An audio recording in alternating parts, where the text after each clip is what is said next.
Coucou les amis, j'aimerais vous faire part d'une petite anecdote que j'ai vécue aujourd'hui, enfin tout à l'heure pour être exact. Décidément oui, le soleil se couche tôt, hein. L'hiver approche, enfin on y est un petit peu déjà puisqu'il fait froid, mais à ce qui paraît c'est le réchauffement climatique. Non mais je m'égare, là je mélange tous les sujets. Pour revenir au pain quotidien, pour le petit historique, j'étais responsable du premier pain quotidien de Genève au boulevard Helvétique au début des années 2000. Bref, j'ai été boire une tisane avec un ami tout à l'heure au pain quotidien de Balexer à Genève. Et qu'est-ce que je vois sur le mur? Une affiche qui explique qu'à partir du 14 octobre, le pain quotidien n'accepte plus le cash pour des raisons de sécurité. Alors ils n'expliquent pas ce que la sécurité veut dire dans ce cas-là, mais ça m'a interpellée et je l'ai aussitôt mis sur mes réseaux. Qu'est-ce que ça implique d'en finir avec le cash? Et d'où ça vient ce truc-là? Alors je ne vous dirai pas que je vous l'avais dit, on était nombreux à vous le dire, à le dire. Et vous le savez tous aujourd'hui, ou presque. En tout cas ceux qui s'informent, vraiment. La fin du cash, c'est un projet qui date au moins de 2012, sinon de 2005, sinon de beaucoup plus loin. Vous allez voir, pour ceux qui ont des doutes, ou pour ceux qui ne veulent pas prendre l'info sur un plateau et qui veulent se renseigner par vous-même, vous allez taper Alliance Better Than Cash. Ça veut dire mieux que le cash.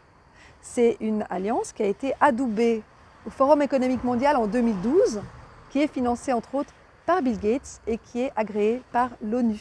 Et évidemment par les marques de cartes de crédit comme Mastercard et Visa. Cette alliance, elle prône quoi? Elle prône la fin du cash. Vous allez aussi peut-être aller sur Internet et taper FMI, Macroeconomics of Decashing. Ça veut dire la macroéconomie du décaissement, de la fin du cash. C'est un rapport qui date de mars 2017 et qui a été émis par le FMI, qui prône lui aussi la fin du cash. Et puis si vous avez encore un peu de courage, vous allez regarder le comité d'action publique 2022 qui a été lancé par Édouard Philippe. Il fait beaucoup de bruit lui. Par Édouard Philippe en... Alors je ne sais plus exactement quelle année, mais en tout cas il prévoyait la fin du cash pour 2020. Je rappelle que Édouard Philippe est un habitué du groupe Bilderberg. Si vous ne savez pas ce que c'est que Bilderberg, vous allez voir ma dernière vidéo qui date d'il y a 10 jours sur le groupe Bilderberg. Édouard Philippe a été invité en 2016, juste avant d'être Premier ministre sous Macron. Donc il est passé de Premier ministre avec l'intronisation de Macron en 2017. Et il a été réinvité en 2023 et 2024. Voilà, donc ça c'est juste pour vous situer, pour vous donner le contexte.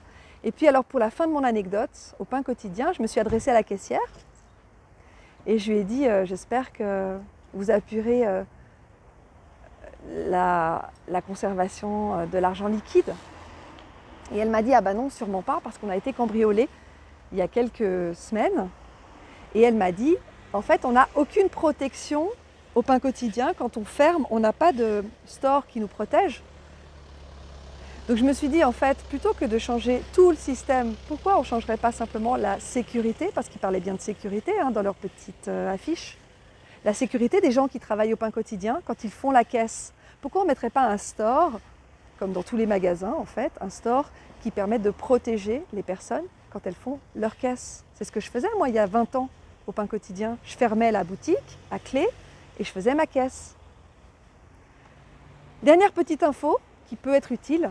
En Suisse en tout cas, on a la loi fédérale sur la monnaie et sur les moyens de paiement, la LUMP ou la LUMP, qui dit en son article 2 que la monnaie légale, la seule monnaie légale, c'est les pièces de monnaie, les billets de banque et les avoirs à vue à la Banque nationale suisse. Un avoir à vue, c'est une sorte de compte à la Banque nationale suisse. Alors, vous et moi, on n'a pas de compte à la Banque nationale suisse, mais certaines entreprises et la Confédération ont un compte à la Banque nationale suisse.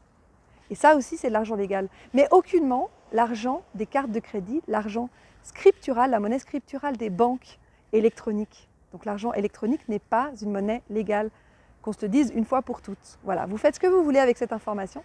Je vous souhaite une bonne soirée et je vous dis à bientôt pour pour la suite de l'information et pour la fin de l'agenda 2030. Parce que tout ça, ça fait aussi partie de l'agenda 2030 de l'ONU, les 17 buts du développement durable. Allez, à bientôt. Bisous.